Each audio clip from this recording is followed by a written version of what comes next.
Dis donc toi, ça fait un moment que t'as pas fait de vidéos sur des films qui sont à l'affiche. Je fais comment moi pour aller au cinéma maintenant? Et comment ça, comment tu fais? Mais tu fais comme tout le monde, gros. Tu travailles? Tu connais ce mot, travailler? Je sais pas, t'es tout le temps en pause. Pardon? Putain, alors écoute-moi, je t'ai réservé 2 films.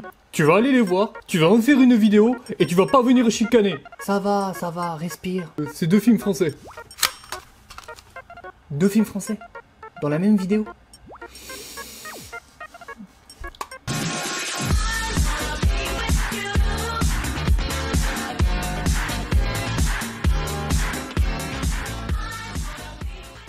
Messieurs, dames, bonjour à toutes et à tous et bienvenue dans cette toute nouvelle vidéo. Si jamais t'es nouveau sur la chaîne, bienvenue, enchanté. Alors tu verras ici, c'est cinéma, humour second degré. Installe-toi parce que je pense que tu devrais kiffer. Petit rappel du but de la chaîne quand il s'agit d'une vidéo comme ça qui parle de films qui sont à l'affiche, qui sont au cinéma, qui vont sortir ou qui sont déjà sortis, enfin voilà, t'as compris. C'est que de la pratique, pas de la technique, je suis juste là pour te dire si oui ou non tu peux payer plein tarif pour aller voir le film. La vidéo d'aujourd'hui va donc consacrer 2 films français. Le premier intitulé Le Poulain qui sort aujourd'hui, mercredi 19 septembre. Et le second film intitulé Le Jeu qui lui sort que le 17 octobre prochain. Donc si tu veux, en gros, t'as un mois pour te décider. Cette vidéo va donc être très simple, je vais te lâcher 2-3 petites infos, 2-3 petits trucs comme ça, histoire de bien te motiver pour aller les voir. Parce que oui, je les ai kiffés. Et alors? Bien sûr, maintenant tu me connais, je suis pas un enculé. Vu qu'il y a un film qui sort aujourd'hui et l'autre que dans un mois, bah j'ai pas te spoil. Comme ça, tu peux la regarder avec ton biberon tranquille, d'accord? Tu mérites une récompense. Tu m'attends dans la chambre, je reviens. La politique, c'est un milieu bourré de phéromones. Et la France, elle attend que ça. D'y aller, de la prendre comme ça, de lui mettre son tarif, tu vois, comme un homme. Donc vous avez un rapport quand même très libidinal à votre pays.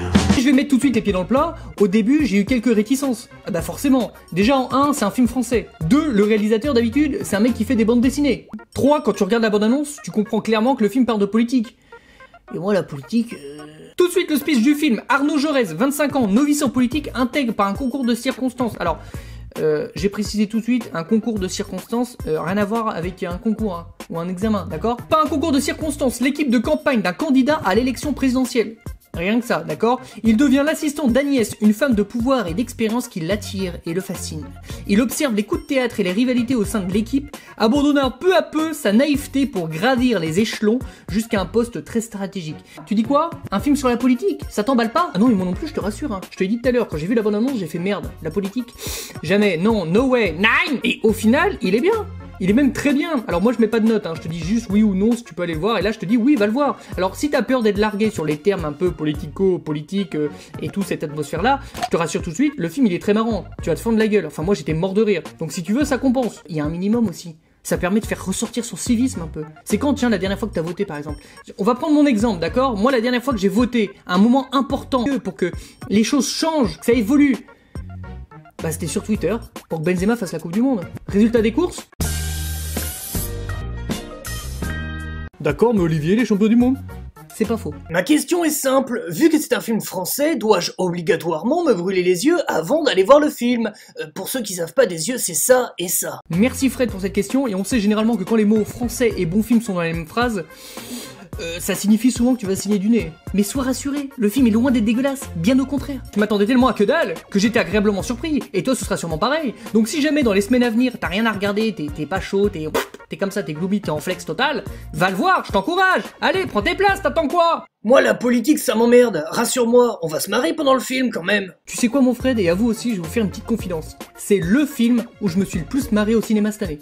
Non mais c'est pas une blague, c'est pas du Cyril Hanouna. Même petite beauté, bonsoir, tu dis bite, tu dis prou, tu gagnes un voyage au Mexique.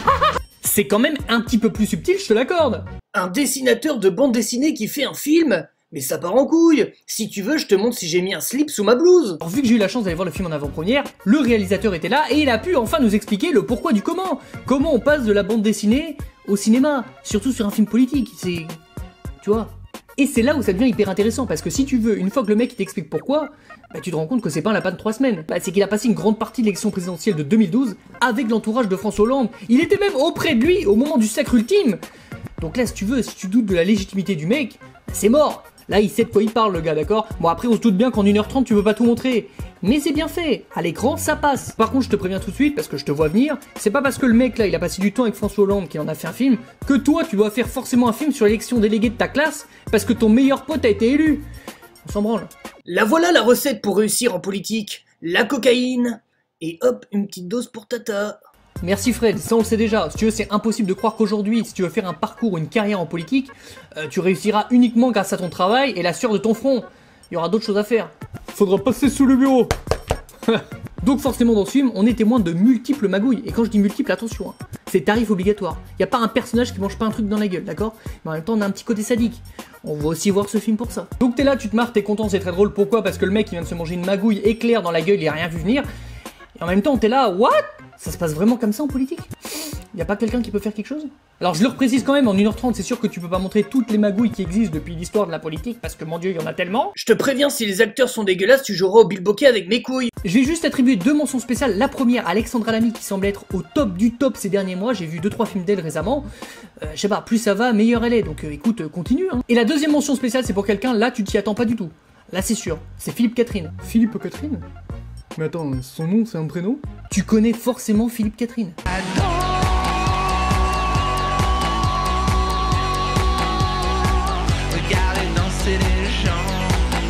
Et ce que je vais dire, attention, c'est pas une blague, je l'ai trouvé absolument divin. Il incarne, écoute bien, à la perfection un politicien véreux, manipulateur et surtout obsédé du cul. Mais le pire de tout ça, c'est qu'apparemment son personnage est inspiré d'une vraie personne.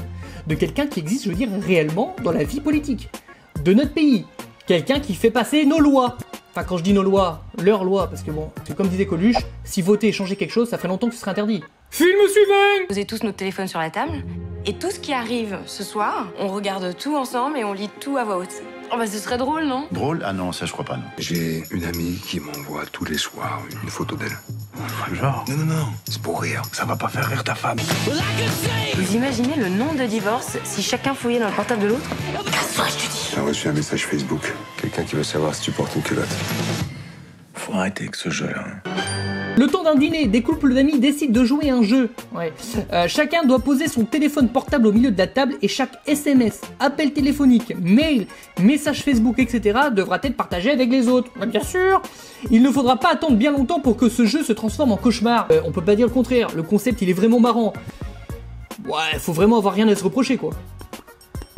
Putain con, comment j'ai supprimé mon historique? Putain de merde, ce jeu me donne la chiasse. Et là-dessus, mon Fred, on est complètement d'accord. C'est quand même un délire totalement flingué de jouer à ce jeu à la con. Mais je peux te garantir que ça bat toutes les méthodes de torture du Moyen-Âge. C'est quoi ce jeu? C'est quoi ce délire? Prenons le samedi après-midi, par exemple, quand je reçois un texto. Ok, ou 15 ou 20 de mon frérot, pourquoi? Parce que l'Inter vient de se manger un but dans les dents et que j'ai ma meuf qui me ziote comme ça du coin du canapé. Parce qu'elle croit que c'est une meuf imaginaire qui m'envoie des textos et que c'est des langages codés, genre but ça veut dire nichon, ballon ça veut dire chat, hein. Alors qu'elle sait très bien que c'est mon pote qui est en train de me chambrer. Mais déjà je suis pas bien, alors que je suis totalement innocent.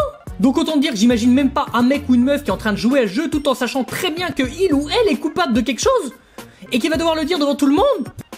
Mon dieu, mais je me chie dessus, moi. Oh, moi j'ai pas de portable, comme ça je suis serein. Mytho! Dis-moi Troufion, si tu veux pas que je te marche sur la tronche avec mes raquettes, parle-moi des rebondissements. Alors tu verras que même si quelques-uns sont assez prévisibles, la grande majorité est particulièrement inattendue. Et très efficace. Même si le scénario est pas foufou, on va dire, il est largement compensé par les moments de malaise, je dirais même les gros moments de malaise. T'as limite honte pour certains personnages, t'as 2 doigts de quitter la salle. Je sais pas si tu les as reconnus, mais derrière moi se trouvent les acteurs du film. Parle-moi de leurs personnages. Alors concernant les personnages, il n'y a pas vraiment de forme d'attachement comme tu peux avoir dans d'autres films. Enfin, ça c'est mon avis. Hein.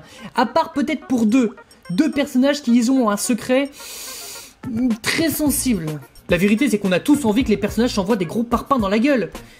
Et ils vont le faire. En fait, le délire de tout ça, c'est que toi, t'es protégé. Parce que même si t'es coupable de quelque chose et que tu le sais très bien au fond de toi, t'es pas dans le jeu, t'assistes à tout ça, mais tu t'en bats les couilles. Quand tu les vois en train de se maraver la gueule sur un sujet, t'attends juste une chose, t'es juste là comme un petit connard. T'attends juste qu'un téléphone se remette à sonner pour qu'il y ait une autre couche de merde qui arrive sur la table. Il y a quand même un truc que j'ai particulièrement apprécié, c'est qu'il y a un des personnages qui, disons, semble être le plus gros bâtard de la table. Le plus gros enculé de la pièce, qui au final, est sûrement le plus tranquille. Et le plus honnête. Et le plus cocu. Chut, tu devrais fermer ta gueule, t'en dis déjà trop là. Je te préviens tout de suite que si je me marre pas pendant ce film, je te fais un cul de la taille de ce cratère. Le film est très drôle, je peux te le garantir, tu vas passer un super moment.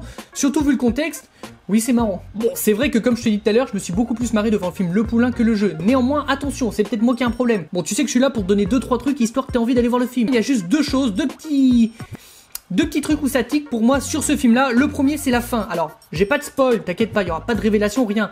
C'est juste que la fin m'a un peu saoulé. Tout ça pour ça, toi, ça va peut-être te rassurer. Mais moi, ça m'a saoulé.